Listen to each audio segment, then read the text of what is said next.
تعالیٰ اگر یہ علماء نہ ہوتے، اگر یہ مدارس نہ ہوتے، یہ دیش آزاد نہیں ہوتا۔ یہ مدرسے کی قربانی ہے۔ اور آج کہتے ہیں آسانی کے ساتھ، ہاں اسلام منع نہیں کرتا ہے، آپ مولانا بھی بنیے۔ میں نے گریجویشن کمپلیٹ کیا ہوا، میں نے ڈپلومہ بھی کیا ہوا۔ جب میں دارالعلوم دیوبند میں تھا سن 2011 میں، تو اس وقت مجھے انگریزی کا اے ورڈ نہیں آتا تھا، ABCD نہیں جانتے تھے۔ ہم جب داخلہ ہوا ہمارا انسٹیٹیوٹ میں بنگلور، جب ہم لوگ گئے پڑھنے کے لیے، کچھ طالب علم وہاں پہ ڈپلومہ کے لیے گئے ہم لوگ 2 سال کے لیے، تو 3 مہینے تک ہم لوگوں کو تو بات سمجھ میں نہیں آتی، ہم لوگ بھاگ جا رہے تھے کہ نہیں پڑھیں گے، سمجھ میں نہیں آتی، اس لیے کہ بڑی الٹی پلٹی زبان ہے۔ تو ایک بڑے محسن تھے، محسن صاحب ہی تھے وہ، بڑے محسن بھی تھے وہ، انہوں نے کہا کہ آپ لوگ 3 مہینہ پڑھیے، 3 مہینے کے بعد سمجھ میں آئے تو ٹھیک ہے، نہیں تو چلے جائیے گا۔ 3 مہینے تک ہم لوگ رہے بہرکیف۔ انہوں نے 2 سال میں ہم لوگوں کا 1 to 10 یعنی 2 سال میں ہم لوگوں کو میٹرک کرایا، 2 سال ہم لوگوں نے کیا۔ اس کے بعد پھر پروسیس اور پڑھائی کا چلتا رہا، ہم پڑھتے رہے۔ تو ہم نے جو کچھ بھی کیا، پہلے حافظ بنے، اس کے بعد پھر حفظ کی روایت 1 سال میں مکمل کی، پھر 7 عشرہ کی تعلیم ہم نے حاصل کی، اس کے بعد پھر مدرسے میں گئے، فارسی سے لے کر پھر دورے تک، اس کے بعد پھر تکمیل علوم جس کو PhD ان عربک بولتے ہیں دارالعلوم دیوبند کی لینگویج میں، ہم نے وہ بھی کیا الحمدللہ۔ اس کے بعد پھر تب ہم نے یہ سب ساری چیزیں ہم نے پڑھی۔ آپ میں سے بہت سے لوگ پڑھ سکتے ہیں، بہت سارے آدمی ایسے ہیں، اسلام منع نہیں کرتا، بلکہ اسلام میں تو ایسے ایسے لوگ پیدا ہوئے ہیں کہ جنہوں نے بڑے بڑے سائنسداں، بڑے بڑے ویگیانک، ہم لوگ 1 سے لے کر 10 تک جو گنتی لکھتے ہیں، 1 2 3 انگریزی میں جو لکھتے ہیں، یہ عدد کن کی بنائی گئی؟ محمد بن موسیٰ الخوارزمی کی؟ کون تھا؟ مدرسے کا پڑھا لکھا۔ یہ جو کیمرہ ہے لگا ہوا ہے، کیمرہ، اس کا لینس کون بنایا؟ کون؟ ابن حیثم۔ کون تھا ابن حیثم؟ مدرسے کا طالب علم نہیں تھا۔ دا نالج آف آپٹکس کتاب ہے، 336 صفحے کی، ایک انگریز کی لکھی ہوئی، پڑھیے اس کو۔ زمین پر بیٹھ کر انہوں نے جو سولر ہمارا جو پلانٹ ہے، 8 پلانٹ ہے نا، ان میں سے جو 8واں ہے، جیسے چندرما ہے، سورج ہے، جوپیٹر ہے، وینس ہے، مرکری ہے، ان میں جو وینس پلانٹ ہے، وینس جو ایک گرہ ہے، اس گرہ کو کھوجنے والا ابن حیثمی تو ہے۔ کیمسٹری کا بانی کون؟ کیمسٹری اسکول میں پڑھایا جاتا، علم کیمیا کو بدل کر کیمسٹری کر دیا، اس کیمسٹری کا بانی کون؟ جابر ابن حیان۔ جڑی بوٹی دوائی جس کو آرگینک انڈیا بولتے ہیں، آرگینک دوائی، اس کا بانی کون؟ جنید بغدادی۔ کتاب الادویہ نام سے 500 دوائیاں ہیں اس کتاب میں۔ تو اس کا یہ مطلب نہیں ہے کہ قرآن پڑھنے والے صرف مولانا اور حافظ اور قاری ہوتے ہیں، وہ الگ بات ہے کہ 1842 سے سیشن الگ کر دیا گیا، ورنہ قرآن پر کوئی اعتراض نہ کرے کہ نہیں جناب آپ کے قرآن میں تو مارو کاٹو پیٹو، یہ ایک نفرتی ایک سازش ہے۔ ایک جگہ پر ہم کو لکھ کر دیا گیا کہ مولانا اس قرآن کریم کی اس آیت پر بڑا اعتراض ہوتا ہے، ذرا ایکسپلین کیجئے، تو ہم نے سمجھایا۔ اسی لیے کہا گیا کہ پڑھیے، پڑھنا ضروری ہے، دھارمک شاستر کو بھی پڑھنا ضروری ہے، ایک دوسرے کے دھرم کو بھی جاننا ضروری۔ انہوں نے لکھا تھا فَكُلُوا مِمَّا غَنِمْتُمْ، اس کا ترجمہ پتہ کیا کیا تھا؟ اس کا ترجمہ یہ ہے کہ غنیمت کے اموال کو آپ کھا سکتے ہیں، غنیمت کا مال آئیے کھا سکتے ہیں، الاؤ ہے، جائز ہے۔ غنیمت کا مال کیا ہے؟ لوٹنا نہیں۔ پہلے زمانے میں ایسا ہوتا تھا تو 2 بادشاہوں میں لڑائی ہوتی تھی، جیسے مہا بھارت ہے، جیسے راون کا لنکا ہے، اندھکاسر کی لڑائی ہے، اور درگم راکشس کی لڑائی ہے، جنگ بدر، جنگ احد ہے، یہ ساری چیزیں لڑائی ہوتی تھی تو ایک بادشاہ جیتتا، تو جو جیتتا تھا ہارنے والے بادشاہ کے ٹوٹل چیز کا مالک ہوتا تھا کون؟ جیتنے والا بادشاہ۔ تو اب جو جیتنے والا سامان ملا ہے اس کو کمال بولتے ہیں، تو اس کے لیے قرآن میں آرڈر دیا گیا کہ بھئی اس کو تم کھا سکتے ہو، صحابہ کو آرڈر دیا گیا، اجازت دی گئی، آپ کھا سکتے ہیں، لیکن اس میں نفرت سازش کیا کی گئی؟ سازش یہ کی گئی فَكُلُوا مِمَّا غَنِمْتُمْ، اب ترجمہ یہ کیا جا رہا ہے ہندوؤں کا مال لوٹو اور کھاؤ۔ کتنی بڑی زیادتی ہے، وہ قرآن جس کے ایک زبر اور زیر کو بدلا نہیں جا سکا، اس میں معنی میں دیکھیں کتنی بڑی وہ کر دی۔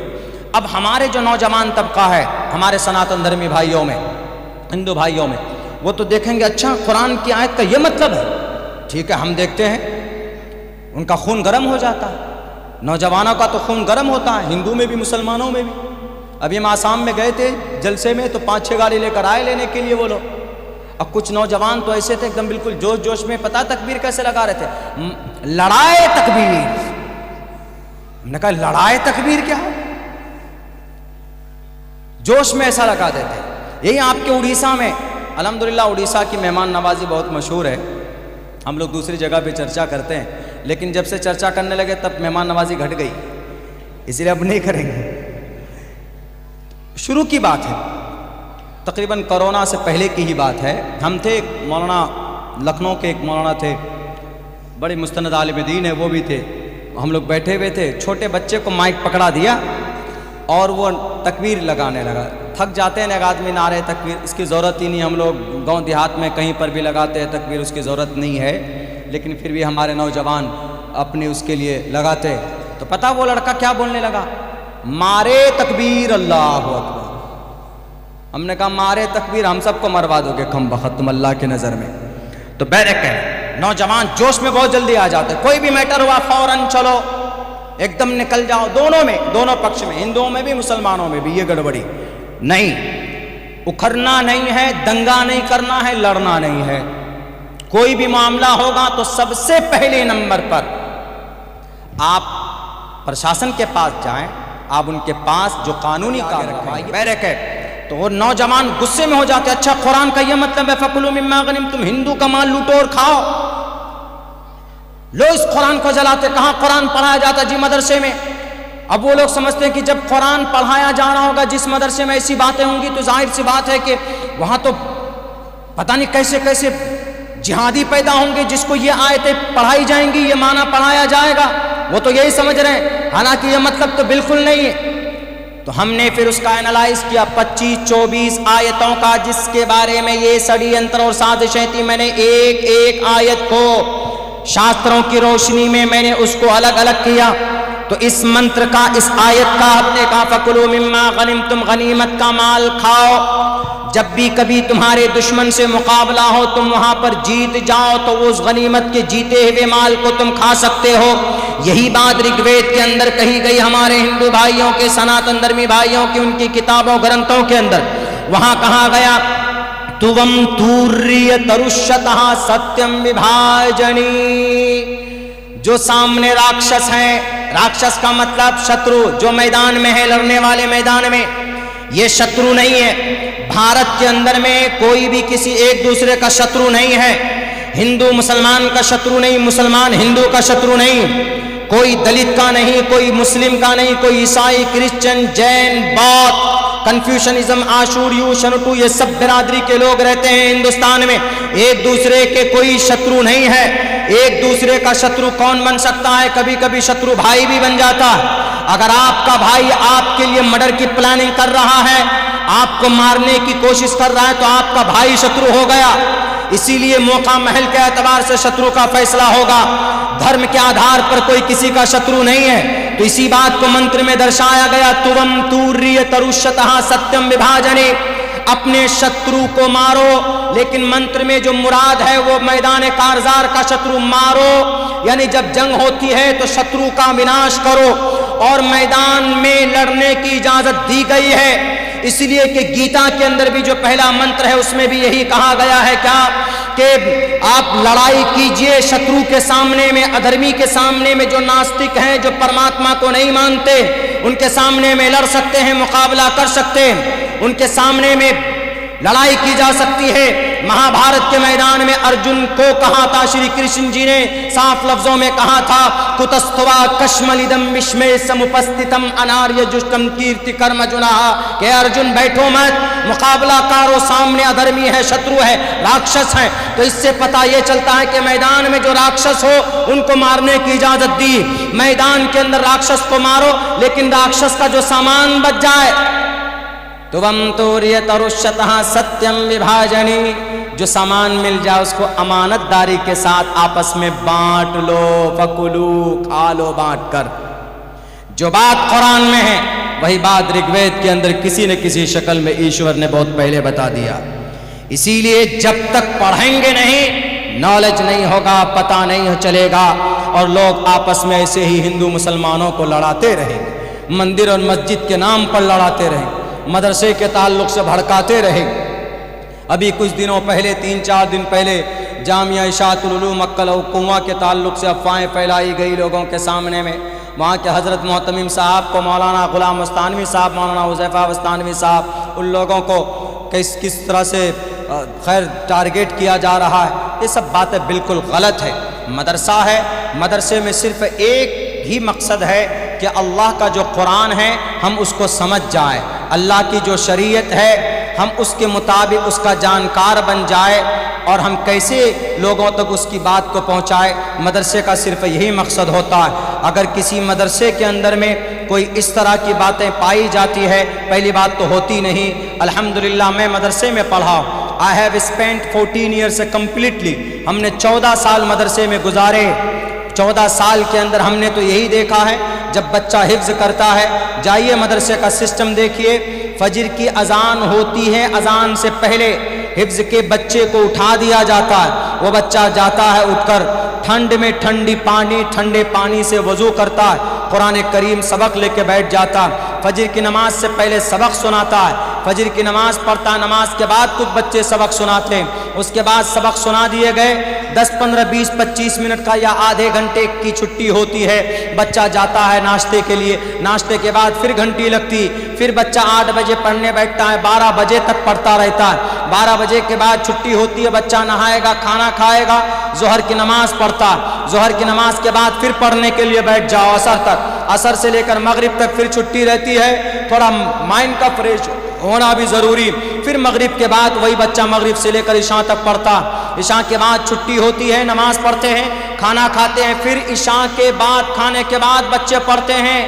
ہم لوگوں نے پڑھا ہے رات کو 12 بجے تک، تب چل کر پھر رات کو 11 بجے سب بچے سوتے ہیں، پھر اگلے دن کی ترتیب یہی ہوتی، یہ نظام ہوتا ہے مدرسے کا، پڑھنے سے فرصت نہیں۔ اور ان مدرسوں کو چلانے کے لیے در در کی بھیک ہمارے علماء مانگتے، رسید لے کر جاتے ہیں کہ بھیا مدرسہ چلا رہے ہیں ذرا چندہ دے دو۔ میرے امت کے نوجوانوں، میرے امت کے لوگوں، ان مدرسوں کے لیے جو علماء جاتے ہیں آپ کے پاس، ان کو کہیے کہ آپ رہیے مولانا، وہیں پر ہم منتھلی آپ کو پیسہ دیں گے۔ آپ مٹن، چکن، گوشت، ماس، مچھلی کھانے میں 2-2 3-3 ہزار روپے ختم کر دیتے۔ کھانا کم کیجئے، یہ سب چیزیں کم کیجئے، کم کھائیے۔ آپ 3-3 4-4 ہزار روپے کا چکن اور مٹن کھا جاتے ہو۔ آپ زیادہ نہیں 500 روپے سے اگر مہینے کے اعتبار سے آپ مدرسے کے لیے فکس کر دیں گے، وہ آپ کے لیے صدقہ جاریہ بھی ہوگا اور زکوٰۃ کی بھی نیت کر سکتے ہیں، اور انشاءاللہ کل قیامت میں نیکی کی صورت میں وہ پیسے آپ کو ملیں گے، اور ہمارے جو پڑھنے پڑھانے والے ہیں ان کو کبھی دقت بھی نہیں ہوگی۔ قرآن سے رشتہ اگر نہیں پڑھ سکتے، پڑھنا نہیں جانتے، تو قرآن سے رشتہ مضبوط کیجئے، قرآن سے لگن بڑھائیے، قرآن کریم کی تلاوت سیکھیے۔ دنیا کی کسی بھی کتاب کو پڑھنے پر ثواب نہیں ہے، لیکن قرآن کا ایک حرف بھی کوئی پڑھتا ہے تو اللہ تبارک و تعالیٰ 10 نیکیاں عطا فرماتا۔ من قرأ حرفا من کتاب اللہ فلہ بہ حسنۃ والحسنۃ بعشر امثالها۔ اللہ کے نبی علیہ الصلوۃ والسلام فرماتے ہیں اگر کوئی قرآن کریم کی تلاوت کرتا، ایک حرف پڑھتا ہے تو اللہ تبارک و تعالیٰ اس کو ایک حرف کے بدلے میں 10 نیکیاں عطا فرماتا۔ اگر کوئی مسلمان اٹک اٹک کر قرآن پڑھتا ہے، پڑھنا نہیں جانتا لیکن اٹکتا ہے، پھر پڑھتا ہے، پھر کوشش کرتا ہے، پھر ٹھیک کرتا ہے، پھر غلط ہو جاتا ہے، پھر ٹھیک کرتا ہے، پڑھتا ہے، تو اللہ تبارک و تعالیٰ، اللہ کے نبی فرماتے ہیں اس کو 20 نیکیاں دی جاتی۔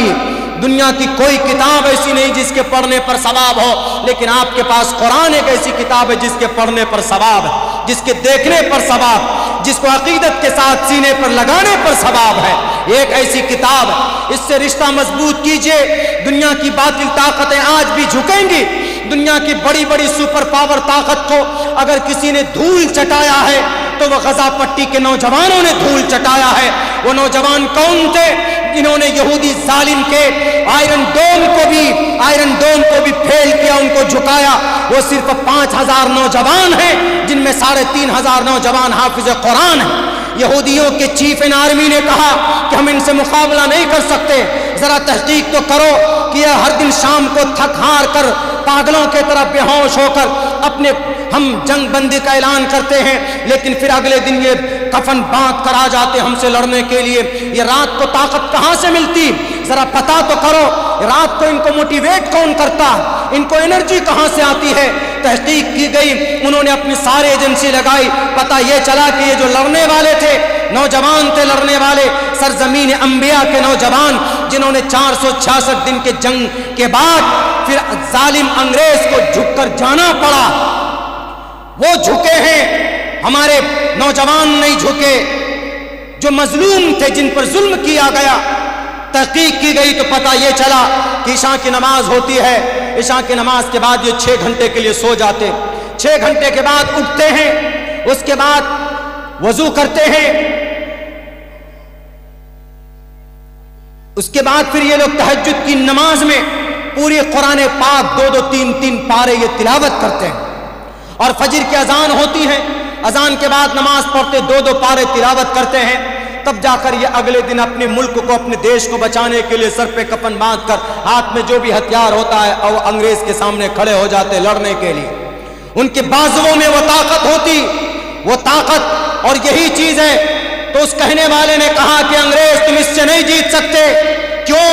اس لیے کہ ان کی طاقت ان کا قرآن ہے، ان کی طاقت ان کی تہجد کی نماز ہے، ان کی طاقت ان کی وہ خلوت میں رات کے اندھیرے میں اللہ سے رو رو کر دعائیں مانگنا ہے۔ یہ نسبت کی جنگ بدر کی، جب اللہ کے نبی علیہ الصلوۃ والسلام سجدے میں جا کر رب سے فرما رہے تھے کہ اللہ اگر یہ چند لوگ نہیں بچے تو تیرا نام لینے والا نہیں ہوگا، تب اللہ تبارک و تعالیٰ نے اللہ کے نبی کی دعا قبول کی، فرشتوں کو بھیجا کہ جاؤ مدد کرو۔ اگر آج بھی آپ کا رشتہ قرآن سے مضبوط ہوگا تو آپ کی مسجدیں نہیں بلڈوز ہوں گی، اگر آج بھی آپ کا رشتہ شریعت سے مضبوط ہوگا۔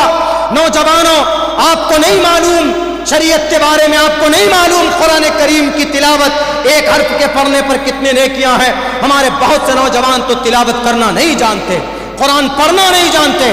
آپ ابھی آپ سے پوچھ رہے کہ پشپا 2 نے کتنا کمایا تو ابھی آپ بتا دو گے، اور پشپا 3 کب آنے والی یہ آپ اب بھی بتا دو گے، لیکن آپ سے پوچھا جائے کہ محمد رسول اللہ صلی اللہ علیہ وسلم کے اوپر کتنے سال میں قرآن نازل ہوا، آپ نہیں بتا سکتے۔ اما عائشہ کون تھی، آپ نہیں بتا سکتے۔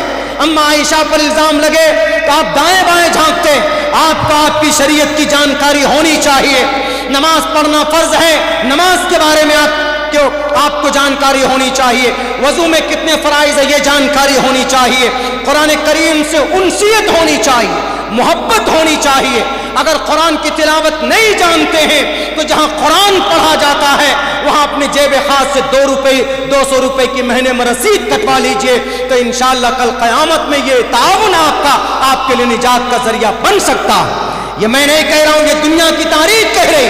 466 دن کے بعد وہ آئرن ڈوم والا ٹیکنالوجی میں نمبر 1، تجارت کی دنیا میں نمبر 1، ڈاکٹریٹ کی دنیا میں نمبر 1 کون؟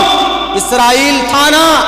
466 دن کے بعد جھک کر جنگ بندی کا اعلان کر کے بھاگنا پڑا، کیوں؟ کیونکہ صرف ادھر لڑنے والے 5000 نوجوان تھے، ان 5000 نوجوانوں میں 3500 حافظ قرآن تھے۔ یہ قرآن کی طاقت تھی، تو قرآن سے ایمان بڑھتا ہے۔ آج ہمارا عمل کمزور ہے، اسی لیے اللہ کی مدد نہیں آ رہی۔ ہماری مسجدیں، مدرسے، ٹوپی، داڑھی، وہ تو خواہ مخواہ ہم لوگ دوسروں کو الزام لگاتے ہیں، ورنہ ہم لوگ مجرم ہیں۔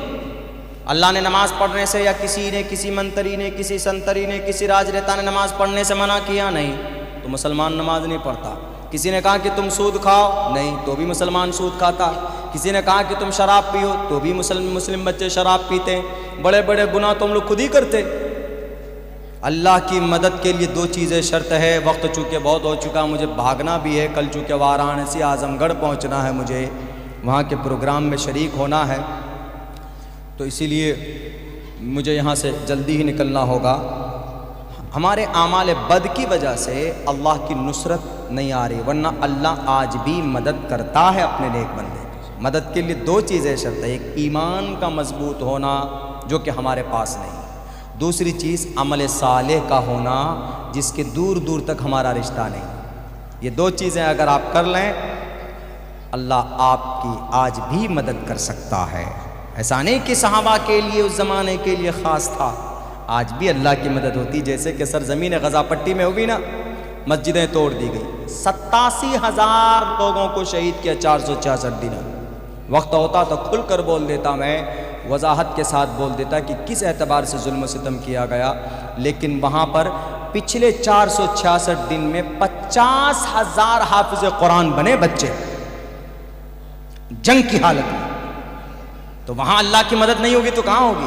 کسی نے مدد کی؟ ان کی نہیں کی، کوئی کسی نے مدد نہیں کی۔ عرب کنٹری میں کوئی نہیں آیا، یونائٹڈ نیشن کوئی نہیں، جزیرۃ العرب نہیں آیا، مصر نہیں آیا، ترکی نہیں آیا، کوئی نہیں آیا، اپنے سے انہوں نے مقابلہ کیا۔ مسجد توڑ دی تب بھی مسجد کے ملبے پر نماز پڑھ رہے ہیں، گھر ختم کر دیا تب بھی ٹینٹ ڈال کر اپنے بچوں کو قرآن کریم کی تعلیم دے رہے ہیں، ماں کی گود سونے پڑ گئے، 6 بیٹے تھے سب شہید ہو گئے تب بھی کہتے حسبنا اللہ و نعم الوکیل۔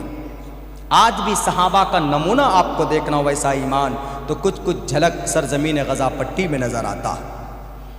سیز بندی کا، جنگ بندی کا اعلان کیا اور ان نوجوانوں کے شرطوں کے حساب سے جنگ بندی ہوئی ہے وہاں پہ۔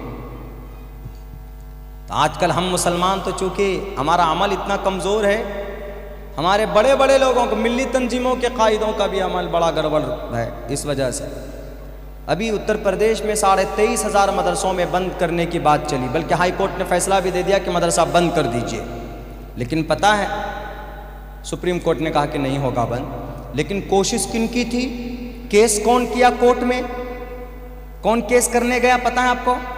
5 لوگ گئے تھے، 5 لوگ۔ آپ سوچیں گے کہ کوئی سناتن دھرمی گیا ہوگا، کوئی ہندو گیا ہوگا، کوئی بی جے پی، کوئی کانگریس، کوئی فلاں فلاں، کوئی نہیں۔ 5 میں سے 4 لوگ مسلمان تھے جو مدرسہ بند کرنے کے لیے کورٹ میں گئے۔ پڑھیے رپورٹ، چارج شیٹ پڑھیے، ان میں سے ایک ہی ہندو تھا، باقی 4 تو مسلم تھے، اور ان میں سے ایک آدمی تو معتمم بھی تھا مدرسے کا۔ تو اس امت کو نقصان ہم اور آپ پہنچا رہے ہیں۔ ابھی وقف بورڈ کے اوپر قانون آ گیا، اب یہ قانون آنے والا ہے، جے پی سی نے اپنا رپورٹ دے دیا ہے، اس کو بدل نہیں سکتے۔ کیوں؟ وقف کی ہوئی زمین اللہ کی ہوتی ہے، مدرسہ ہے، یہ مدرسہ ہے، مدرسے کی زمین وقف ہے، اس کو بیچ نہیں سکتا، نہ معتمم صاحب بیچ سکتا ہے، مسجد کی زمین ہے نہ صدر بیچ سکتا ہے، بیچ نہیں سکتا۔ اس میں مسجد یا مدرسے کے لیے تعمیری کام ہو سکتے ہیں، کر سکتا ہے اس کے مقصد کے لیے، اس کو بیچ نہیں سکتے آپ۔ کیوں نہیں بیچ سکتے؟ چونکہ اللہ کے لیے وقف ہے۔ بھارت کے اندر میں تقریباً 9.5 لاکھ ایکڑ زمین ہے، ان 9 لاکھ ایکڑ میں 4.5 لاکھ ایکڑ جو زمین ہے وہ زمینیں رجسٹرڈ ہیں، لیکن پتہ ہے ان زمینوں کو بیچنے کا کام کس نے کیا ہے؟ کسی اور نے نہیں کیا، ان زمینوں کو ہمارے لوگوں نے بیچا۔ کیسے؟ ایک ادھارن دیتا ہوں، مہاراشٹرا میں 1.25 لاکھ ایکڑ زمین ہے، ان میں سے 70,000 ایکڑ زمین بیچ دی گئی وقف بورڈ کی۔ بیچنے والا کون؟ کوئی غیر نہیں، ہمارے لوگ جن کو کرسی میں بٹھایا تھا، جن کو چیئرمین بنایا تھا، جن کو ذمہ دار بنایا تھا۔ آج اگر کوئی آیا ہے اس پر قانون بن رہا ہے تو آج یہ اللہ کی طرف سے ہے ضابطہ، ظہر الفساد فی البر والبحر بما کسبت ایدی الناس۔ اللہ سے دعا کرتے ہیں کہ اللہ کالا قانون نہ آئے، بچ جائے، لیکن ہمارے اعمال بد کی وجہ سے رب ذوالجلال کا نظام طے ہے۔ حضرت موسیٰ سے اللہ تبارک و تعالیٰ نے کہا تھا کھلے لفظوں میں کہ موسیٰ جب قوم کے لوگوں کے گناہ بڑھ جائیں تو جب کوئی ظالم بادشاہ مسلط ہو تو سمجھ جانا کہ قوم کے گناہ بڑھ گئے۔ اگر کچھ آپ کے اوپر ظلم زیادتی ہوتی ہے یا کچھ اس طرح کی باتیں آتی ہے تو آپ کسی اور کو برا بھلا کہنے سے پہلے اپنے عمل کے اوپر اپنے گریبان میں نظر ڈال کر دیکھیے۔ صرف 30,000 ایکڑ زمین میں موبائل کے ٹاور لگے ہیں تو آمدنی کتنی ہے اس موبائل کے ٹاوروں سے؟ 10 کروڑ روپے سالانہ۔ وقف بورڈ بھارت کے اندر تیسری سب سے بڑی مالدار سنستھا ہے۔ وقف بورڈ مسلمانوں کے لیے، غریبوں کے لیے، یتیموں کے لیے، مسجد کے لیے، مدرسہ کے لیے۔ آپ مدرسہ چلاتے ہیں، جب تک چندہ نہیں کریں گے تو مدرسہ نہیں چلے گا۔ کیا وقف کی آمدنی سے مدرسہ چل سکتا تھا؟ مدرسہ چلا ایک بھی نہیں چلا. وقف کی آمدنی سے مسجد بنائی جا سکتی تھی، لیکن مسجد آپ لوگ خود کے چندہ بنا کر کے بناتے ہیں. ایک بھی مسجد وقف بورڈ نے بنائی نہیں بنائی. مدرسہ وقف بورڈ اپنی آمدنی سے مدرسہ بنا سکتے تھے، بنایا نہیں بنایا. چلانا تو دور کی بات ہے. اس دیش کے اندر میں ہاسپٹل کی ضرورت ہے، وقف بورڈ کی آمدنی سے ایک بھی ہاسپٹل بنایا گیا نہیں بنایا گیا پورے بھارت کے اندر. اور ایک بھی مدرسے کی یہ وقف بورڈ کی آمدنی سے غربت کی وجہ سے ہماری بچیاں مرتد ہوتی ہے، غریبی کی وجہ سے. آپ نے ان بچوں کا لسٹ نکالا نہیں نکالا؟ تو آمدنی جو اتنی ساری ہے 9.5 لاکھ ایکڑ زمین کی آمدنی، وہ پیسے کہاں گئے؟ وہ پیسے ظالموں اور جلاتوں کے پیٹ میں گئے، ان کے پاکٹ میں گئے. اسی لیے اللہ تبارک و تعالیٰ نے یہ دن دکھایا ہے. آپ کو سوچئے، ذرا غور کیجئے. آج بھی دلی، پونے، مہاراشٹر، مدراسٹر، کرناٹکا، ممبئی کے اندر بہت ساری بلڈنگیں وقف بورڈ کی ہیں. کرایہ 25,000 روپے ہے، لیکن 25,000 روپے لکھا نہیں جاتا ہے. وقف بورڈ کے فارم پر، رجسٹر پر 2,500 روپے لکھا جاتا ہے، باقی 22,500 روپے ان کے پاکٹ کے اندر ہوتا ہے. میرے بھائیوں، اس کے اندر سب سے بڑا گھوٹالا کون کر رہا ہے؟ ہمارے لوگ کر رہے ہیں، ٹوپی اور داڑھی والے کر رہے ہیں. ورنہ یہ اتنی بڑی مضبوط اور اتنا مالدار یہ سنستھا ہے، یہ تنظیم ہے اتنی مالدار کہ پورے بھارت کے اندر مسلمانوں کے لیے خود جو غریبی ہے یہ غریبی ختم ہو جاتی اگر ان کی آمدنی سے ہاسپٹل بنایا جاتا، مدرسہ بنایا جاتا، مدرسے کو تعاون کیا جاتا، کالج بنائے جاتے، یونیورسٹی بنائی جاتی اور UPSC کریک کے لیے کوچنگ سینٹر بنایا جاتا، تو یہ قوم آج ذلیل و رسوا نہیں ہوتی، یہ قوم آج تانے نہیں سنتی، یہ قوم کی بیٹیاں آج غریبی کی وجہ سے ایمان کا سودا نہیں کرتی. مجرم پہلے یہی لوگ ہیں، ہمارے لوگ ہیں. اس قوم کو پیچھے کرنے میں، اس قوم کو ذلیل اور رسوا اور بالکل گھڑے میں ڈالنے کے لیے اگر سب سے بڑا کسی کا رول رہا ہے تو ہماری ملی تنظیموں کے قائدین کا رہا ہے. اسی لیے میں اس لیے بول رہا ہوں، اس لیے کہ سابق کے اندر تاریخ گواہ ہے کہ وقف بورڈ یعنی اس زمانے میں بیت المال تھا، بیت المال کی آمدنی سے امام ابو حنیفہ کے 65 مدرسے چلتے تھے. علماء سے پوچھ لیجئے، وقف بورڈ کی بیت المال کی آمدنی سے امام شافعی کے 55 مدرسے چلتے تھے، 15 امام مالک کے چلتے تھے اور 5 مدرسے تقریباً امام احمد ابن حنبل کے چلتے تھے. چندہ نہیں ہوتا تھا اس زمانے میں، اس لیے کہ سنستھا موجود ہے، پیسہ آ رہا ہے تو جائے گا کہاں؟ مدرسوں میں بھیجو، یونیورسٹی بناؤ، کالج بناؤ، وکیل پیدا کرو، حافظ پیدا کرو، اپنے بچوں کے لیے تعلیم کے لیے بندوبست کرتے، لیکن بنایا نہیں بنایا آج تک. اسی لیے اللہ نے یہ دن دکھانے پڑے. توبہ کرو آئندہ کے لیے، جو گناہ کر چکے ہو آئندہ کے لیے توبہ کرو گے تو انشاءاللہ ان معصوم مدرسہ چلانے والے علماء کرام کے اوپر یہ ظلم کا پہاڑ نہیں ٹوٹے گا. اسی لیے ہم لوگوں کے لیے ضروری ہے کہ ہم لوگ کم سے کم اپنی عمل کی اصلاح کی کوشش کریں. انشاءاللہ تبارک و تعالی حالات خود بخود سدھرتے چلے جائیں گے. انشاءاللہ اس مدرسے کے تعاون کریں گے، جہاں پر بھی مکتب مدرسہ ہے دل کھول کر تعاون کریں گے. میری بات تو تھوڑی لمبی ہوتی ہے لیکن میرے پاس خود ہی ٹائم نہیں، میں بھوکا بھی ہوں، کھانا بھی کھانا ہے، سفر بھی کرنا ہے. آپ لوگ تو سو جائیں گے، میں لمبا سفر کروں گا. باقی دعا کی درخواست ہے، لیکن جہاں پر بھی تعلیمی ادارہ چلتا ہے وہاں پر بنا کچھ کہے 100 200 300 500 جتنا ہوتا فوراً دیجیے. حضرت یہ لیجیے، پیسہ دیجیے، مدرسہ آپ چلائیے آپ شان کے ساتھ، انشاءاللہ آپ کے نجات کا ذریعہ بنے گا. بہت بہت شکریہ، جزاک اللہ. السلام علیکم ورحمۃ اللہ وبرکاتہ.